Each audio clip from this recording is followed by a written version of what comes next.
Le directeur du département des cultures d'exportation et de production forestière au Fonds interprofessionnel pour la recherche et le conseil agricole FIRCA, Ndiaye Oumar, a annoncé au cours de la cérémonie d'inauguration d'un séchoir de mangue à Korogo que la mangue séchée est un marché de 20 000 tonnes à pouvoir. Un partenariat a été signé à ce titre entre le FIRCA et Drive for Africa. La firme sud-africaine va acheter 100% de la production de mangue séchée en Côte d'Ivoire pour satisfaire sa clientèle au Canada, en Australie et en Amérique latine.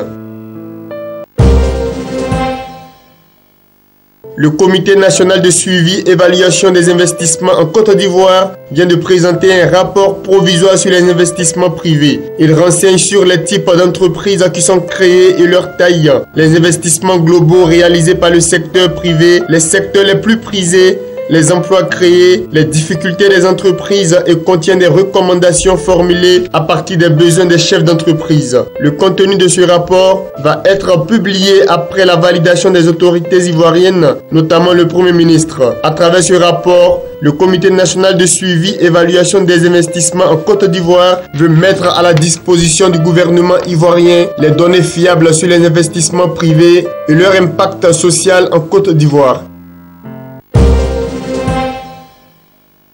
Le Maroc va construire au port autonome d'Abidjan une plateforme logistique pour exporter de grandes quantités de fruits et légumes, notamment la mangue. L'annonce a été faite par le ministre de l'Agriculture, Mamadou Sangafoua Koulibaly, à Korogo à l'occasion de l'inauguration d'une unité de séchage de mangue. Rabat n'attend d'Abidjan que la mise à disposition d'un terrain de 5 hectares dans la zone portuaire pour démarrer les travaux. Pour le ministre de l'Agriculture, ce projet va permettre d'avoir un deuxième débouché au niveau de la mangue en Afrique du Nord et au Moyen-Orient, en plus du marché européen.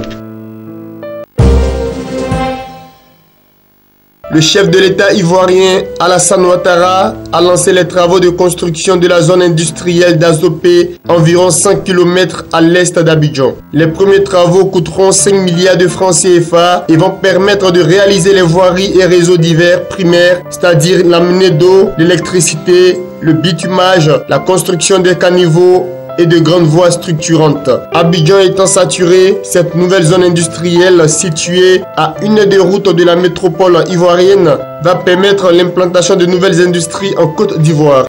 Les fraudes et la mauvaise gestion ont fait perdre 153 milliards de francs CFA au Mali en 2010 et 2013. Telles sont les conclusions des rapports 2013 et 2014 rendus au président Ibrahima Boubacar Keïta par Amadou Ousmane Touré, le vérificateur général du pays. Fruit de 34 vérifications conduites auprès des administrations publiques au sujet des exercices 2010-2013, les comptes rendus du vérificateur général font état de 80,21 milliards de francs CFA, dont 12,28 milliards de francs CFA de fraude et 67,93 milliards de mauvaise gestion au titre du rapport annuel 2013 et 72,97 milliards de francs CFA, dont 33,95 milliards de fraude et 39,02 milliards de francs CFA de mauvaise gestion au titre du rapport annuel 2014.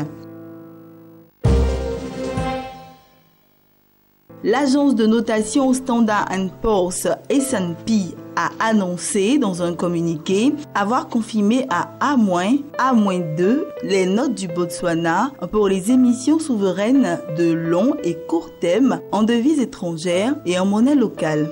Cette évaluation a été assortie de perspectives stables. S&P a justifié le maintien de la note souveraine du Botswana par la forte demande et les prix élevés du diamant dont le pays est le premier producteur mondial, ainsi que par une stabilité politique et des institutions relativement fortes. Au rang des faiblesses, l'agence américaine cite notamment un faible niveau de PIB par habitant en comparaison avec d'autres économies ayant des caractéristiques similaires, ainsi que le risque de choc externe lié à la forte dépendance du Botswana au secteur du diamant qui représente environ 33% du PIB et 66% des exportations.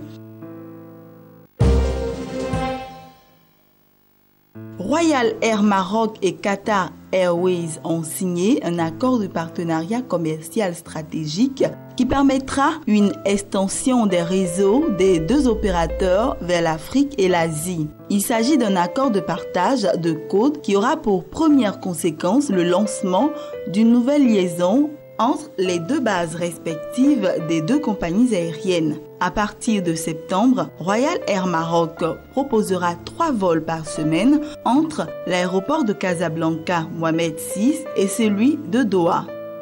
Royal Air Maroc partagera ses codes avec Qatar Airways qui propose de son côté un vol quotidien Casablanca-Doha.